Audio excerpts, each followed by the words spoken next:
Zacarías, capítulos 13 y 14. Con esto terminamos el resumen de este libro. El capítulo anterior, el capítulo 12, terminó con el regreso del Mesías a Israel. Si ustedes vuelven a leer el capítulo 12, veremos cómo el Señor regresa. Está profetizado que el Señor regresa, nuestro Señor. Ahora el capítulo 13 nos menciona los beneficios de que ahora Israel toma a nuestro Señor Jesucristo como el Mesías, como el Rey, y empieza diciendo el verso 1.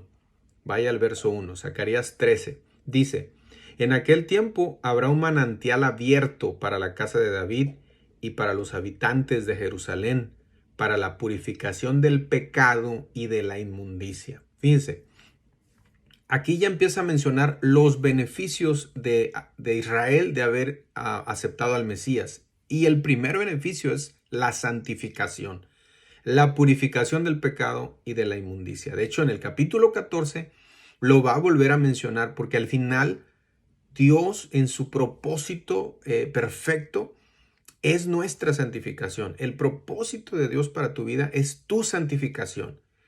No tanto que cumplas tus sueños o que te hagas rico o que seas famoso o que... No, la santificación es lo que va a traer a tu vida una satisfacción, una llenura. Ese es el propósito de Dios al final. Y en el capítulo 13 y 14 lo vamos a ver. Bueno, de los versos 2 al 6, ahora ahí está otro beneficio. Dios va a quitar la idolatría y los falsos profetas, ¿no? Estos eran la fuente de donde venía todo el pecado de Israel. La falsa idolatría, perdón, la falsa profecía, la idolatría, los falsos profetas. Así que Dios iba a dar un manantial para limpiar, pero también iba a quitar la fuente de toda impureza. Lo va a quitar Dios. Esta es una profecía que está por cumplirse cuando Cristo reine en esta tierra. No es una profecía, le llamamos el milenio, los 1000 años que el Señor Jesús va a reinar desde Jerusalén. Bueno, el verso 7, ponga atención al verso 7. El verso 7 es una profecía mesiánica. Se cumplió en Mateo 26:31. Lo repito, el verso 7 se cumplió en Mateo 26:31 cuando Jesús fue aprendido. Si lo quiere leer y subrayar el verso 7, Zacarías está ya profetizando que el Señor iba a ser como el pastor de las ovejas, ¿no? Iba a ser herido y las ovejas iban a ser esparcidas. Y finalmente versos 8 y 9, Dios dice que va a ser Israel esparcido, herido, pero también va a ser salvo. Dice al final del verso 9, y los probaré como se prueba el oro. Lea el verso 9 al final. Los probaré como se prueba el oro. O sea, van a ser probados, van a ser esparcidos, heridos por su propio pecado. Pero luego dice, él invocará mi nombre y yo lo oiré y diré, pueblo mío. Y él dirá, Jehová es mi Dios. Wow, qué hermosa promesa de restauración del pueblo de Israel. Vamos a Zacarías 14, el último capítulo. Vaya en su Biblia, el capítulo 14. Este capítulo en la primera parte, bueno, todo el capítulo, Zacarías parece tener una visión de un tiempo cuando Jerusalén va a ser atacada por todas las naciones. A esta batalla, a esta guerra le llamamos la guerra del Armagedón y tiene que ver mucho con Apocalipsis también, lo que profetiza. Así que Zacarías y Apocalipsis están unidos. Acuérdense que es Dios el que está inspirando a Zacarías a escribir todas estas profecías. Así que Dios está diciendo, vaya al verso 2, está diciendo, porque yo reuniré a todas las naciones para combatir contra Jerusalén y la ciudad será tomada.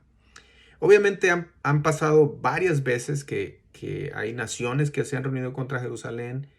Varias veces la ciudad ha sido tomada, como cuando los atacó el Imperio Romano.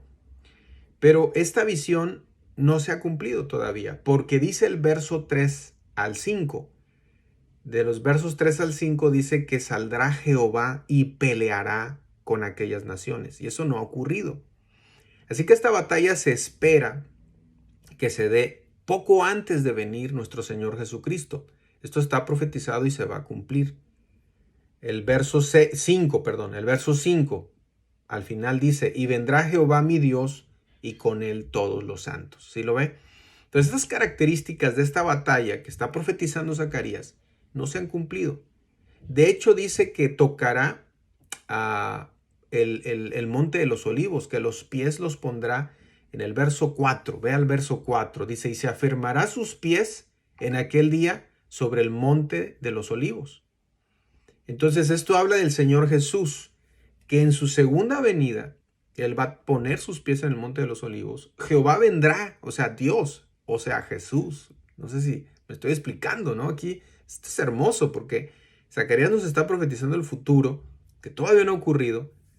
Y además de eso, inmediatamente de eso, dice el verso de los versos 6 al 11, si usted los lee bien, de los versos 6 al 11, el gobierno de este Mesías, que es nuestro Señor Jesucristo, va a cambiar la tierra. Ahora Zacarías ve hacia la gloria de Jerusalén, ve el reinado del Mesías. Y dice el verso 8, fíjese lo que dice el verso 8, todo va ligado. Acontecerá también en aquel día que saldrá de Jerusalén aguas vivas.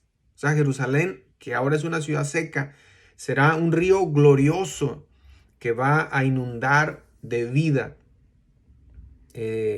Los versos 12 al 15 nos dicen que los enemigos van a ser terminados para siempre. O sea, ya viene el Señor, libera a su pueblo, pone sus pies sobre el monte de los olivos, acaba con los enemigos. Y de los versos 16 al 19 dice que todas las naciones, los que sobrevivieron, los que pasaron esta batalla, van a adorar a Jehová. Ve al verso 16, ve al verso 16. Dice, y todos los que sobrevivieron de las naciones. ¿Por qué sobrevivieron? Por esta batalla, por esta guerra, donde el Señor viene a ayudar a su pueblo, donde el Señor destruye a los enemigos. Pero los que sobrevivieron, dice el verso 16, todos vendrán, subirán de año en año para adorar al Rey, a Jehová de los ejércitos. ¿A quién se refiere? A Cristo, a Jesucristo.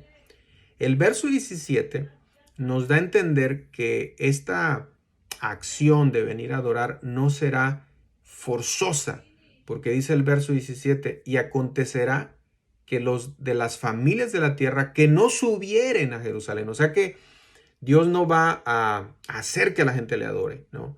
Sino será espontáneo, voluntario. Y por último, ya para cerrar Zacarías, los versos 20 y 21. ¿Saben con qué cierra? Usted ya lo leyó, si no lo ha leído, léalo. Pero con lo que cierra Zacarías es este mensaje. Santidad a Jehová. Santidad a Jehová. Dice, en aquel día estará grabado sobre las campanillas de los caballos, santidad a Jehová. Ahora los caballos ya no serán usados para la guerra, pero sí serán usados para hablar, proclamar que Dios es santo.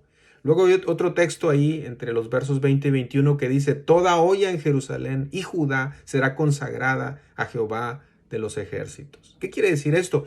Que si usted ve todo el plan de Dios, todo al final de todo el plan de Dios, es que no haya distinción ya entre lo santo y lo profano, sino que todo sea santo, todo sea puro y todo sea para Dios.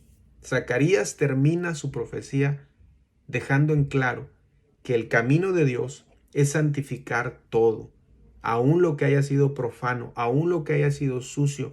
Su propósito es santificar todo, porque Él es un Dios santo. Así que ese es el mensaje de Zacarías. Busquemos la santidad, hermanos, porque sin santidad nadie verá al Señor. Que Dios les bendiga.